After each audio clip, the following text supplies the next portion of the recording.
Good morning. പ്രഭാത വാർത്തയിലേക്ക് സ്വാഗതം. ഞാൻ ഡോണ. LDFന്റെ വിവാദ പരസ്യം, അനുമതിയില്ല, അന്വേഷണവുമില്ല. തിരുവനന്തപുരം, പാലക്കാട് നിയമസഭാ ഉപതെരഞ്ഞെടുപ്പിന്റെ തലേന്ന് പ്രസിദ്ധീകരിച്ച സാമുദായിക വിഭജനത്തിനു കാരണമാകുമെന്ന് ആക്ഷേപമുയർന്ന CPMന്റെ പത്രപരസ്യത്തിന് ആരും അനുമതി വാങ്ങിയിട്ടില്ലെന്നും ഇക്കാര്യത്തിൽ അന്വേഷണമില്ലെന്നും ജില്ലാ ഭരണകൂടം വ്യക്തമാക്കി. പരസ്യത്തിന് അനുമതി തേടിയിരുന്നെന്ന മന്ത്രി MB രാജേഷ് അടക്കമുള്ളവരുടെ വാദം ഇതോടെ പൊളിഞ്ഞു.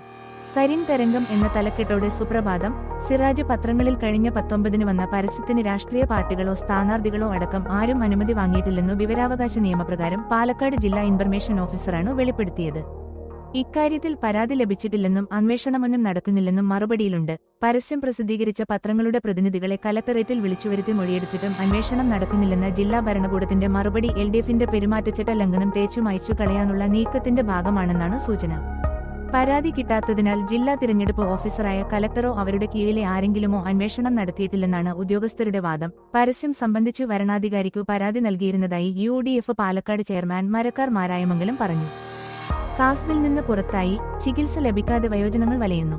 70 വയസ്സു കഴിഞ്ഞവർക്ക് 5 ലക്ഷം രൂപയുടെ ആരോഗ്യ ഇൻഷുറൻസ് പരിരക്ഷ നൽകുന്ന പ്രധാനമന്ത്രി ജൻ ആരോഗ്യ യോജനയിൽ രജിസ്റ്റർ ചെയ്തവർക്കു സംസ്ഥാനത്തെ കാരുണ്യ ആരോഗ്യ സുരക്ഷ പദ്ധതിയിൽ കാസ്ബ് ചികിത്സ ലഭിക്കാതായതോടെ ആയിരക്കണക്കിന് വയോജനങ്ങൾ പ്രതിസന്ധിയിൽ. ചികിത്സ ചെലവിലെ കേന്ദ്ര, സംസ്ഥാന വിഹിതം സംബന്ധിച്ചു ധാരണയാകാത്തതിനാൽ കേരളത്തിൽ പദ്ധതി വൈകുന്നതാണ് കാരണം. പ്രധാനമന്ത്രി ജൻ ആരോഗ്യ യോജന ഉൾപ്പെടുന്ന ആയുഷ്മാൻ ഭാരത് കേരളത്തിലെ കാസ്ബുമായി ബന്ധിപ്പിച്ചാണ് നടപ്പാക്കുന്നത്. കേന്ദ്രം പദ്ധതി പ്രഖ്യാപിച്ച സെപ്റ്റംബർ 11 മുതൽ വെബ് പോർട്ടൽ, അക്ഷയ കേന്ദ്രം, കോമൺ സർവീസ് സെന്റർ എന്നിവ വഴി വയോജനങ്ങൾ രജിസ്റ്റർ ചെയ്ത് ആയുഷ്മാൻ വയോവന്ദനം കാർഡ് എടുക്കുന്നുണ്ട്. എന്നാൽ കേന്ദ്ര പദ്ധതിയിൽ അംഗമാകുന്നതോടെ കാസ്ബ് ഉൾപ്പെടെയുള്ള പദ്ധതികളിൽ നിന്ന് പുറത്താകും. കേന്ദ്ര, സംസ്ഥാന ധാരണയായാൽ മാത്രമേ ചികിത്സ ലഭിക്കൂ. കേന്ദ്ര പദ്ധതിയിൽ രജിസ്റ്റർ ചെയ്തവർക്കു സംസ്ഥാനത്തിന്റെ പ്രത്യേക നിർദ്ദേശമില്ലാതെ കാസ്ബിൽ സൗജന്യ ചികിത്സ നൽകരുതെന്നാണ് എംപാനൽ ചെയ്ത മെഡിക്കൽ കോളേജ്, സ്വകാര്യ ആശുപത്രികൾ എന്നിവർക്കു സംസ്ഥാന ആരോഗ്യ ഏജൻസി നൽകിയ നിർദ്ദേശം. രജിസ്ട്രേഷൻ നടത്തിയില്ലെങ്കിൽ ഭാവിയിൽ കേന്ദ്ര പദ്ധതിയുടെ ആനുകൂല്യങ്ങൾ മുടങ്ങുമോയെന്ന ആശങ്കയിലാണ് പലരും രജിസ്റ്റർ ചെയ്യുന്നത്. സർവമ സമ്മേളനത്തിന് വത്തിക്കാനിൽ തുടക്കം. ഗുരു രചിച്ച ദൈവദശകം ആലപിക്കും. വത്തിക്കാൻ CET ശ്രീനാരായണ ഗുരു ആലുവ അദ്വൈതാശ്രമത്തിൽ സംഘടിപ്പിച്ച സർവമ സമ്മേളനത്തിന്റെ ശതാബ്ദിയുടെ ഭാഗമായി ശിവഗിരിമഠം വത്തിക്കാനിൽ നടത്തുന്ന സർവമ സമ്മേളനത്തെ ആശീർവദിച്ച് ഫ്രാൻസിസ് മാർപ്പാപ്പ ഇന്ന് സംസാരിക്കും. ഇന്ത്യൻ സമയം ഉച്ചയ്ക്ക് 1:30-നാണ് മാർപ്പാപ്പയുടെ അഭിസംബോധന. വത്തിക്കാൻ സ്ക്വയറിൽ ഉച്ചയ്ക്ക് 2:30-ന് ചേരുന്ന സർവമ സമ്മേളനത്തിലെ പ്രത്യേക സെഷനുകൾ കർദിനാൾ ലസാരു ഹ്യൂംസിക്ക് ഉദ്ഘാടനം ചെയ്യും. ഗുരു രചിച്ച ദൈവദശകം പ്രാർത്ഥന സമ്മേളനത്തിന്റെ തുടക്കത്തിൽ ഇറ്റാലിയൻ ഭാഷയിൽ മൊഴിമാറ്റം ചെയ്ത് ആലപിക്കും. ശിവഗിരിമഠം പ്രസിഡന്റ് സ്വാമി സച്ചിദാനന്ദ അധ്യക്ഷനാകും. സെക്രട്ടറി സ്വാമി ശുഭാംഗാനന്ദ സമ്മേളന ലക്ഷ്യങ്ങൾ വിശദമാക്കും. സ്വാമി സച്ചിദാനന്ദ തയ്യാറാക്കിയ സർവമ സമ്മേളനം എന്ന കൃതിയുടെ ഇറ്റാലിയൻ പരിഭാഷയും ഗുരുവും ലോകസമാധാനവും എന്ന പുസ്തകത്തിന്റെ ഇംഗ്ലീഷ് പതിപ്പും പ്രകാശനം ചെയ്യും. മതസമ്മേളനത്തിൽ റോമിലെ ജോർജിയൻ യൂണിവേഴ്സിറ്റി ഇന്റർഫേസ് ഡയലോഗിന്റെ അധ്യക്ഷൻ ഫാദർ മിഥുൻ ജെ ഫ്രാൻസിസ് മോഡറേറ്ററാകും. ഇന്നത്തെ പ്രധാന സെഷനുകളിൽ archbishop Mar George Jacob Koovakkad, Karnataka speaker UET Khader, Panakkad Sadiqali Shihab Thangal, Chandy Oommen MLA, father Davis Chirammal, Swami Veereshwarananda, Swami Shuddhanandagiri തുടങ്ങിയവർ പ്രസംഗിക്കും. വിവിധ രാജ്യങ്ങളിലെ മതവിഭാഗങ്ങളിൽ നിന്നുള്ള സമ്മേളന പ്രതിനിധികളുടെ സ്നേഹസംഗമത്തോടെയാണ് ഇന്നലെ സർവമ സമ്മേളനത്തിനു തുടക്കമായത്. നാളെ സമ്മേളനവേദിയിൽ ഇറ്റലിയിലെ ജനപ്രതിനിധികളും സമ്മേളന പ്രതിനിധികളും ഒത്തുചേരുന്ന മതപാർലമെന്റ് നടക്കും.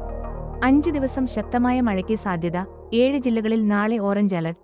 തിരുവനന്തപുരം, സംസ്ഥാനത്ത് ഒറ്റപ്പെട്ടയിടങ്ങളിൽ അടുത്ത 5 ദിവസം മിന്നലോടുകൂടിയ ശക്തമായ മഴയ്ക്കു സാധ്യത. നാളെ ഇടുക്കി, എറണാകുളം, തൃശൂർ, പാലക്കാട്, മലപ്പുറം, കോഴിക്കോട്, വയനാട് ജില്ലകളിൽ ഓറഞ്ച് അലർട്ട് പ്രഖ്യാപിച്ചു. 2-ന് പാലക്കാട്, മലപ്പുറം, കോഴിക്കോട്, വയനാട്, കണ്ണൂർ, കാസർകോട് ജില്ലകളിലും ഓറഞ്ച് അലർട്ടാണ്.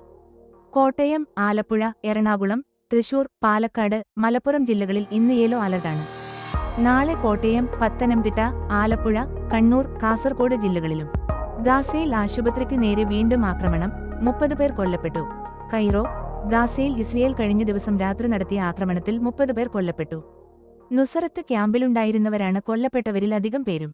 ബെയ്ത് ലഹിയ കമൽ അദ്വാൻ ആശുപത്രിയിലെ തീവ്രപരിചരണ വിഭാഗം മേധാവി അഹമ്മദ് അൽ കഹ്ലോട്ട് ആശുപത്രി പരിസരത്ത് ഇന്നലെ നടന്ന ഡ്രോൺ ആക്രമണത്തിൽ കൊല്ലപ്പെട്ടതായി ഡോക്ടർമാർ പറഞ്ഞു.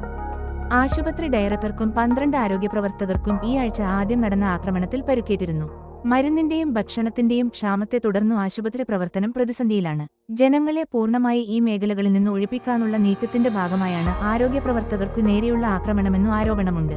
ഇസ്രയേൽ സൈന്യം പിന്മാറിയ പ്രദേശങ്ങളിലേക്കു പലസ്തീൻ കുടുംബങ്ങൾ കഴിഞ്ഞ ദിവസങ്ങളിൽ മടങ്ങിയെത്തി തുടങ്ങിയിരുന്നു. തടവിലായിരുന്ന 30 പലസ്തീൻകാരെ ഇസ്രയേൽ കഴിഞ്ഞ ദിവസം മോചിപ്പിച്ചു. വെസ്റ്റ് ബാങ്കിൽ ഇസ്രയേൽ ബസിനു നേരെ ഹമാസ് അംഗം നടത്തിയ വെടിവെപ്പിൽ 8 പേർക്കു പരിക്കേറ്റു. സൈന്യത്തിന്റെ വെടിവെപ്പിൽ ഇയാൾ കൊല്ലപ്പെട്ടു. കൊടുവള്ളിയിലെ സ്വർണ്ണ കവർച്ച, 5 പേർ പിടിയിൽ. കൊടുവള്ളി സ്വർണ്ണ കവർച്ചയിൽ 5 പേർ പിടിയിൽ.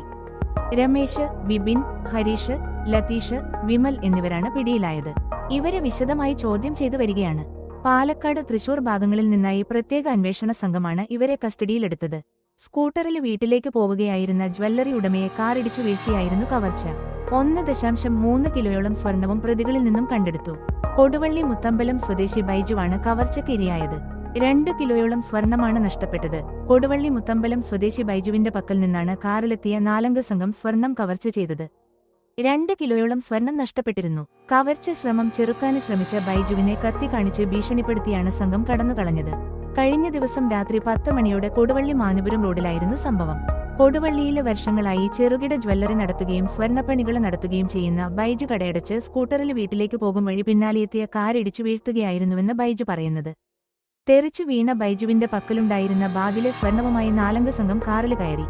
തടയാന് ശ്രമിച്ച് തന്നെ സംഘം കത്തിക്കാട്ടി ഭീഷണിപ്പെടുത്തിയ ശേഷം കടന്നുകളതായും ബൈജു പറഞ്ഞിരുന്നു.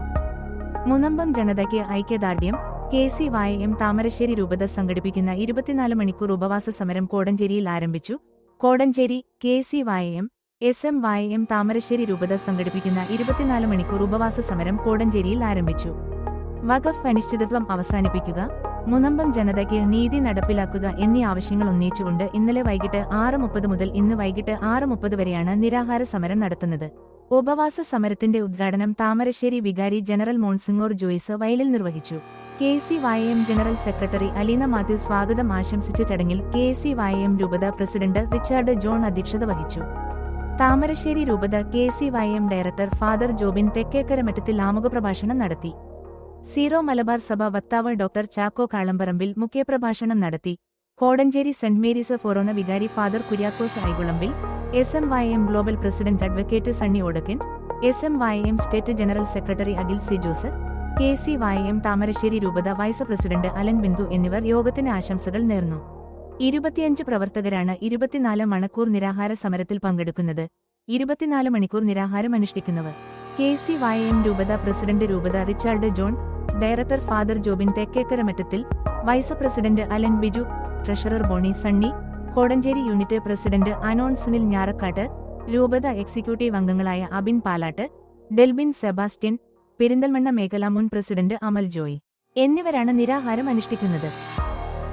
സമ്മാന കൂപ്പൺ വിതരണ ഉദ്ഘാടനം.